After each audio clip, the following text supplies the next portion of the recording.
Hello, this is Ron Paul with your weekly update for September 26th. The Palestinian Authority's recent announcement that it would seek UN recognition as an independent state dominated the news and the political debate in the United States last week, though in truth it should mean very little to us.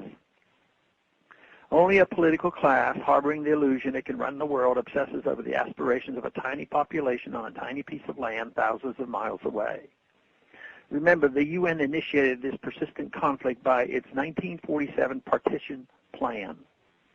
Unfortunately, the debate is dominated by those who either support the Israeli side in the conflict or those who support the Palestinian desire for statehood.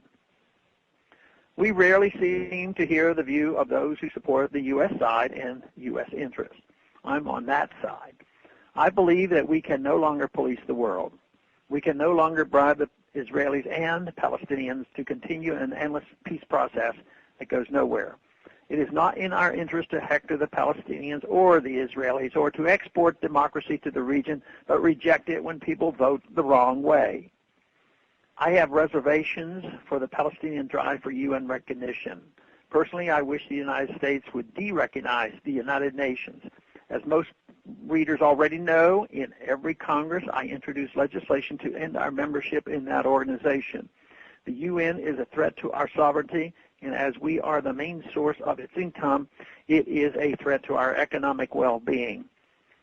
Increasingly over the past several years, we see the United Nations providing political and legal cover for the military aspirations of interventionists rather than serving as an international forum to preserve peace. Neoconservatives in the U.S. have grown to love the United Nations as they co-opt the organization under the guise of endless reform. Under the sovereignty-destroying doctrine of responsibility to protect, adopted at the 2005 World Summit, the UN takes it upon itself to intervene in internal conflict of its member states whenever it believes that human rights are being violated. Thus, under responsibility to protect, the UN provides the green light for a kind of global no-knock raid on any sovereign country. I would personally counsel, if asked, the Palestinians to avoid the United Nations. UN membership and participating is no guarantee that sovereignty will be respected. We see what happens to UN members such as Iraq and Libya when those countries' leaders fall out of favor with U.S. administration.